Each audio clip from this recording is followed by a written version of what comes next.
मध्ये मी कैलास सोनवणे आपले हार्दिक स्वागत करतो। सुरुवातीला पाहूया 24 तासातील ताज्या घडामोडी। राजश्री शाहू महाराज नाट्यगृह येथे शिक्षण परिषदेसह पुरस्कार वितरण सोहळा संपन्न। शिंदखेडा पंचायत समितीच्या उपसभापतीपदी भाजपचे दीपक मोरे बिनविरोध।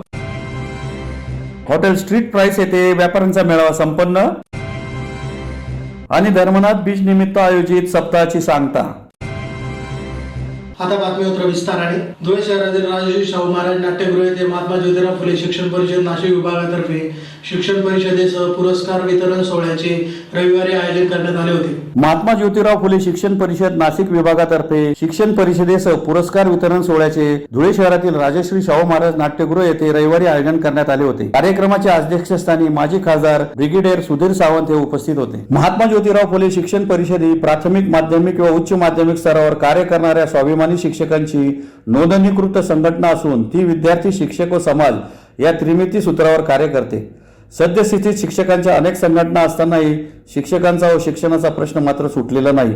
शिक्षण क्षेत्रात काम करणारे बहुतांश शिक्षक हे अजूनही येणाऱ्या अडचणीवर मात करून विद्यार्थ्यांना सर्वांगीण विकास देण्याचा प्रामाणिक प्रयत्न करत आहेत, परंतु त्यांच्या प्रश्नाची सोडवणूक मात्र निस्वार्थपणे कोणी करताना दिसत नाही। बदललेल्या शैक्षणिक, सामाजिक, राजकीय व आर्थिक परिस्थितीमुळे शिक्षक व समाजात एक प्रकारची दरी निर्माण झाली आणि विद्यार्थी शिक्षक नात्यात तर प्रचंड घसरण झालेली आहे। यातच प्रामाणिक मुख्याध्यापक व शिक्षकाला मुक्तपणे शैक्षणिक, सामाजिक कार्य करणे अवघड होत चालले आहे। त्यामुळे महात्मा ज्योतिराव फुले शिक्षक परिषद एक उत्कृष्ट कार्य करीत आहे। याचा एक भाग म्हणून उत्कृष्ट शिक्षक पुरस्कार सोहळ्याचे आयोजन करण्यात आले होते। यात राज्यस्तरीय नागरी रत्न पुरस्काराने अर्चना पाटील, जितेंद्र पाटील, डॉक्टर शेख यास्मिन, मुकेश तेली, स्वाती बोरसे, कलावती सूर्यवंशी, प्राध्यापक माणिक सूर्यवंशी, ॲडव्होकेट अर्चना गजबे, डॉक्टर प्रदीप कुमार घंटे, दिलीप कुमार जोटे, रघुनाथ पाटील, दिलीप मानतकर, डॉक्टर ललित सदाशिव यांना सन्मानित करण्यात आले। या प्रसंगी महात्मा ज्योतिराव फुले शिक्षक परिषदेचे पदाधिकारी व कार्यकर्ते मोठ्या संख्येने उपस्थित होते। महाराष्ट्र राज्य शिक्षण परिषद वतीने आम्ही आज शिक्षक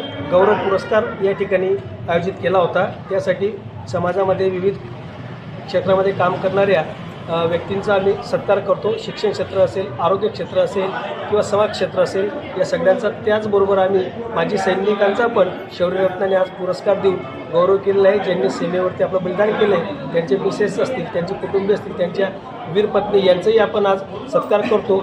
दरवर्षी हा कार्यक्रम महाराष्ट्रभर होत असतो आणि यापुढेही दरवर्षी पुढच्या वर्षाचा कार्यक्रम त्र्यंबकेश्वर येथे दिवाळीनंतर होणार आहे। तर किती लोकांनी 49 लोकांना सत्कार केला। याच्यात काही रत्न पुरस्कार होते आणि काही राज्यस्तरीय पुरस्कार होते आणि त्याचबरोबर 27 शौर्य पुरस्कार पण आपण दिलेले आहेत। पुरस्कार जो आहे हा खानदेश विभागाचा पुरस्कार होता आणि त्यामध्ये पूर्ण महाराष्ट्रातले सुद्धा काही लोकांना पुरस्कार देण्यात आले। महात्मा फुले शिक्षक परिषद जे आहे ती एक मोठं काम करते की ज्या लोकांचं शिक्षण क्षेत्रात मोठं काम झालेलं आहे आणि त्यांना मग निवडून त्यांच्या माहिती घेऊन पूर्ण महाराष्ट्रात त्यांना पुरस्कार दिला जातो आणि अत्यंत चांगला पद्धतीने दिला जातो। म्हणून त्यांचं मी अभिनंदन करतो आणि ह्याच्या पुढच्या काळात मी आता बोललो आज की हे सगळे शिक्षक होते। भारताला जर खऱ्या अर्थाने आणखी पुढे जाऊन मूळ विषय गरिबीचे वगैरे मिटवायचे असतील तर आपल्याला artificial intelligence, data science, cyber security ह्यामध्ये घोडदौड केली पाहिजे आणि तिकडे लक्ष नाही आहे। शिक्षकांचं पण नाही आहे, कुणाचं नाही, सरकारचं पण दिसत नाही। आणि कॉम्प्युटरायझेशन जेव्हा भारतात आलं आपल्याला माहिती आहे, त्यावेळेला आम्ही त्याच्यात काम करत होतो आणि कॉम्प्युटरायझेशन आणण्यासाठी आम्ही काम केलं आणि त्यामुळे गेले 25 वर्षामध्ये प्रचंड प्रगती झालेली आहे। आम्ही महिलांना सैन्यात घेतलं, त्यामुळे महिलांचे स्टेटस एकदम बदललेला आहे आणि ह्या सर्व गोष्टीमध्ये शिक्षकांचा मोठा रोल असतो आणि म्हणून ही संघटना काम करत आहे आणि आम्ही त्यांच्याबरोबर काम करत आहोत। मोठ्या प्रमाणात आता महिलांची प्रगती झालेली आहे, शिक्षणाची झालेली आहे आणि पुढे त्यांनी प्रगती आर्टिफिशियल इंटेलिजन्स, सायबर सिक्युरिटी करावी असं मी आव्हान केलेलं आहे, कारण पुढच्या नोकऱ्या तिकडेच आहेत। अशी आम्हाला आता काही शिक्षकांनी माहिती दिली, काय सत्य काय? हे मला माहीत नाही कशाला पैसे घेतले.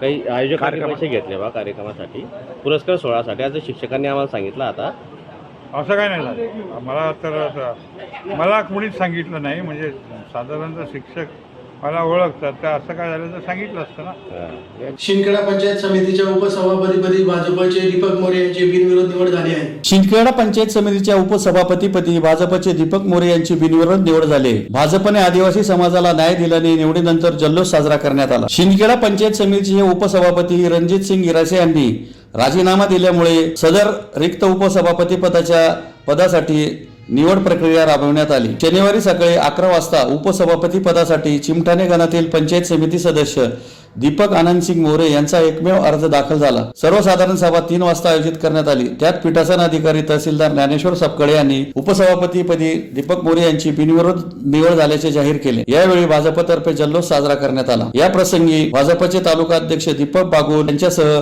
भाजपचे कार्यकर्ते मोठ्या संख्येने उपस्थित होते.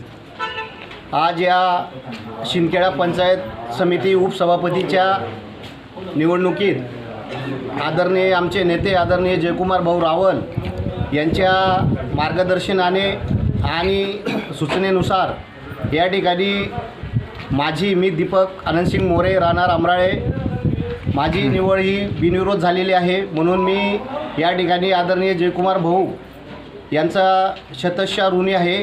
त्याचप्रमाणे आमचं या ठिकाणी समन्वयकाची भूमिका निभावणारे आमचे तालुकाध्यक्ष आदरणीय दीपकजी बागोल साहेब, त्याचप्रमाणे सभापती मॅडम, त्याचप्रमाणे सर्व आजी माजी पंचायत समिती सभापती, पंचायत समिती उपसभापती, त्याचप्रमाणे ज्यांनी मला बिनविरोध केले असे सर्व सदस्यगण यांचं मी शतशः ऋणी आहे. व आपण दिलेली जबाबदारी मी संपूर्ण मनाने आणि तनमनधनाने संपूर्ण निष्पृहपणे पार पाडण्याची मी प्रयत्न करेल. धन्यवाद. धुळे शहरातील हॉटेल स्ट्रीट स्पाइस येथे भारतीय जनता पार्टीतर्फे व्यापाऱ्यांच्या मेळाव्याचे रविवारी आयोजन करण्यात आले होते. धुळे शहरातील हॉटेल स्ट्रीट प्राइस येथे व्यापाऱ्यांच्या मेळाव्याचे भाजपतर्फे रविवारी आयोजन करण्यात आले होते. भारत सरकारने आयकर अधिनियम 43 BH हा कायदा जारी केला आहे. त्याबद्दल व्यापाऱ्यांमध्ये संभ्रम निर्माण झालेला आहे व त्याच्या दंडाची रक्कम देखील मोठी आहे. त्यामुळे भारतीय जनता पार्टीचे महाराष्ट्र प्रदेशाध्यक्ष वीरेंद्र कुकरेजा यांनी व्यापाऱ्यांमध्ये जनजागृती व्हावी म्हणून व्यापारी मेळाव्याचे आयोजन केले होते. यात 200हून अधिक व्यापाऱ्यांनी आपली उपस्थिती दर्शवली. मेळाव्यात मार्गदर्शक JB मोदी यांनी केले. व्यापाऱ्यांना त्या कायद्याबद्दल समजून सांगितले व व्यापाऱ्यांचा संभ्रम दूर केला. यावेळी JB मोदी, नितीन बंग, जितू चौटिया, हर्षकुमार रेलन, सुरेश कुन्नानी, सुभाष कोटेचा, अशोक मेघानी, प्रदीप करपे, हिरामन गवळी आदी उपस्थित होते. आयकर अधिनियम 43 BH हा एक कायदा जे भारत सरकारने केलेला आहे त्याबद्दल आमच्या भारतीय जनता पार्टीचे महाराष्ट्र प्रदेश अध्यक्ष माननीय वीरेंद्रजी कुकरेजा यांनी एक जनजागृती व्यापारी समाजात व्हावी आणि संभ्रम जो सर्वांमध्ये झालेला आहे की कायदा कोणाला लागू आहे, कोणाला लागू नाही आहे, त्याची लिमिट काय आहे, त्याची दंडाची रक्कम फार मोठी आहे, कोणाला अनायास भुर्दंड पडू नये म्हणून आपण आज माननीय वीरेंद्रजी कुकरेजा यांच्या मार्गदर्शनानुसार आणि आमच्या भारतीय जनता पार्टी धुळे जिल्हाध्यक्ष माननीय गजेंद्रजी अंबडकर यांच्या सहकार्याने आज व्यापारी मेळावा भारतीय जनता पार्टी व्यापारी आघाडीतर्फे घेण्यात आला. सदर मेळाव्यास जवळजवळ 200 व्यापारी उपस्थित होते. धुळे शहराचे प्रख्यात CA माननीय JB मोदी सर यांनी या कायद्याबद्दल विस्तृत विवेचन केलं. प्रत्येकाचे शंकाचे समाधान झाले. कोणाला कायदा लागू आहे आणि कोणाला नाही याची स्पष्टता सर्व व्यापारी समाजामध्ये आज करण्यात आली. व्यापाऱ्यांना हा कायदा फार सोप्या भाषेत त्यांनी समजावून सांगितला आणि या कायद्याबाबतची पूर्ण स्पष्टता व्यापाऱ्यांमध्ये आल्याबद्दल व्यापाऱ्यांनी समाधान व्यक्त केलं. धुळे शहरातील 40गाव रोड पोलीस ठाण्याजवळील जळगाव जनता बँक कॉलनीतील गणेश मंदिर समोरील आयोजित संगीतमय कथा सप्ताहाची रविवारी समाप्ती करण्यात आली. धुळे शहरातील 40गाव रोड पोलीस ठाण्याजवळील जळगाव जनता बँक कॉलनीतील गणेश मंदिर समोर धर्मनाथ बीज निमित्त आयोजित 9 दिवसीय संगीतमय कथा सप्ताहाची समाप्ती रविवारी करण्यात आली. या निमित्त पालखी मिरवणुकीसह महाप्रसादाचे आयोजन करण्यात आले होते. धर्मनाथ बीज नवनाथ पारायण निमित्त दिनांक 2 फेब्रुवारी ते 11 फेब्रुवारी दरम्यान 9 दिवस संगीतमय कथा सप्ताहाचे आयोजन करण्यात आले होते. सदर सप्ताहाची रविवारी समाप्ती करण्यात आली. त्यानिमित्त परिसरातून पालखी मिरवणूक काढण्यात आली. यावेळी कीर्तन महाआरतीसह महाप्रसादाचे आयोजन करण्यात आले होते. महाप्रसादाचा शेकडो भाविकांनी लाभ घेतला. आदरणीय गुरुवर्य श्री राजेंद्र सूर्यवंशी सर यांच्या मार्गदर्शनाने आणि आशीर्वादाने, कृपा आशीर्वादाने दर वर्षाप्रमाणे सालाबादाप्रमाणे आम्ही या ठिकाणी नवनाथ द्विजाते निमित्तानं पारायण सप्ताहाचं आयोजित करत असतो. आणि सरांच्या अतिशय मार्गदर्शनानुसार आम्ही यावर्षी धुळे शहरामध्ये पवननगरच्या शेजारी स्टेट बँक कॉलनीच्या जवळ अतिशय जोरदार असं 8 दिवसापासून वातावरणानुसार आमचं या ठिकाणी कथा आयोजन सरांनी केलेलं होतं. अतिशय भारावून गेलेले व्यक्ती या ठिकाणी आमच्या या परिवारामध्ये भक्त परिवाराने जे आयोजन केलेले कथेचं आयोजन केलेलं होतं. सतत 8 दिवसापासून या ठिकाणी कथेच्या आयोजनानुसार प्रत्येक दिवशी भक्तांनी या कथेचा श्रवणाचा आनंद घेतला होता. त्यामुळे सर्वांच्या माध्यमानुसार आपण कुठेतरी स्वतःला पुण्यवान समजावं, भाग्यवान समजावं की सरांच्या कृपाशा आशीर्वादाने आपल्याला नवनाथांची पुन्हा एक नजर ठळक घडामोडींवर. राजश्री शाहू महाराज नाट्यगृह येथे शिक्षण परिषदेसह पुरस्कार वितरण सोहळा संपन्न. शिंदखेडा पंचायत समितीच्या उपसभापतीपदी भाजपचे दीपक मोरे बिनविरोध. हॉटेल स्ट्रीट प्राइस येथे व्यापाऱ्यांचा मेळावा संपन्न. आणि धर्मनाथ बीच निमित्त आयोजित सप्ताहाची सांगता. याचबरोबर श्रीराम टाइम न्यूजचे बातमीपत्र संपले. दिवसभरातील ताज्या घडामोडींसाठी पाहत राहा श्रीराम टाइम न्यूज. भेटूया पुढील प्रसारणात. तोपर्यंत नमस्कार.